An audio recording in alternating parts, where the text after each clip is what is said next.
Wealth and Family. I'm here in the offices of PHP Agency here in Jacksonville, Florida. I want to take a minute to go over something important called student loans.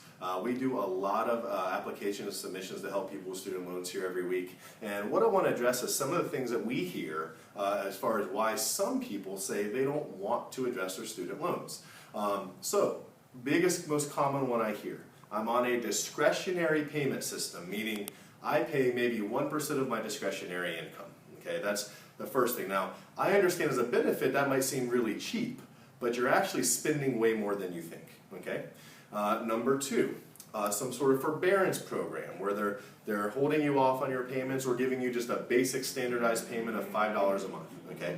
Both of these two things can make you feel good because you're not making a payment at that time where it's a very minimal payment and nothing's really going on with you, like you're making your loan payments, so you're not going into default, everything is good. That's not true. On the back end, your loan is actually accruing interest rate at the highest legal amount possible by law based on you entering one of those programs. So basically that really means that you're accruing debt at 3, 4, 5 times faster than what you're actually paying it off. And that's why a lot of people have that. It's not funny, but I guess it's a funny little joke in the industry. They're like, hey, I started paying on my student loan 30 years ago, and I finally just started paying off the interest, and I can start paying on my principal balance, right? It's because they're not really ever designed to be paid off. So what I want to do is kind of educate you a little bit as to why, and why you may want to speak with us about how we can actually restructure your loans so they can actually be paid off. There's programs available where you can write off the interest, or you can have a debt freedom date. What's a debt freedom date? It's very simple. If you haven't paid off your loan by this date, the loan's forgiven. That stuff exists, but you just have to know who to talk to and talk to the right people, okay? So here's what's actually going on in your student loan, okay? So there's 3 people involved in your student loan. So if we start from the bottom, there's you, okay? Then there's the school, right? Whether it be a trade school, a university, a local community college, whatever it is, right? And then there's who? The government, whoever's giving these Fed loans, okay? Now, privatized loans are a little bit different. With privatized loans, you're taking a private loan, and so therefore you can't really get as much help with those. But on a Fed loan, which is 90, let's just be conceptually speaking here, let's just say 90% of all student loans are mostly federal, right? They are, okay? So when I look at this, what has to happen is you need money, correct? So you take out a student loan, okay? Now schools, there's a couple things they have to think about. Number one, they need to meet what? Tuition. Okay? But with so many students, if you actually do a little research, you'll find out there isn't really the need for that huge of an increase outside of regular inflation and maybe a few programs or things they want to do on a university level to have a really huge reason to double tuition in the last 15 years, right? But the U.S. government does. So the U.S. government says, listen, we want more kids in your schools, and we want you to do it longer.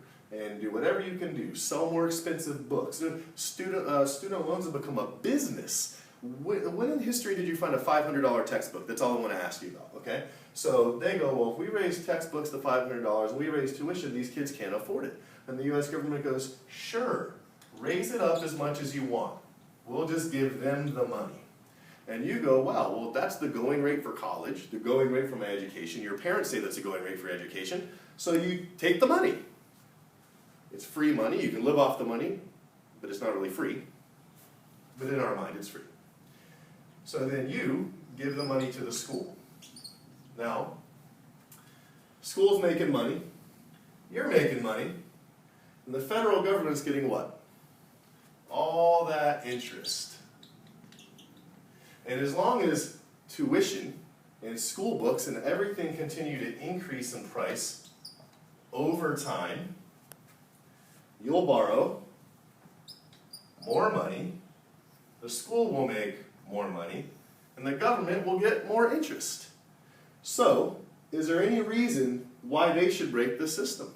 No, because as long as you're okay with borrowing more money, and as long as the U.S. government is creating programs where you can make minimal payments, it's kind of like the guy that buys the most expensive house because he's in an ARM loan. But when the loan is up and it switches to the big payment, he can't afford it anymore. It's kind of like our student loans.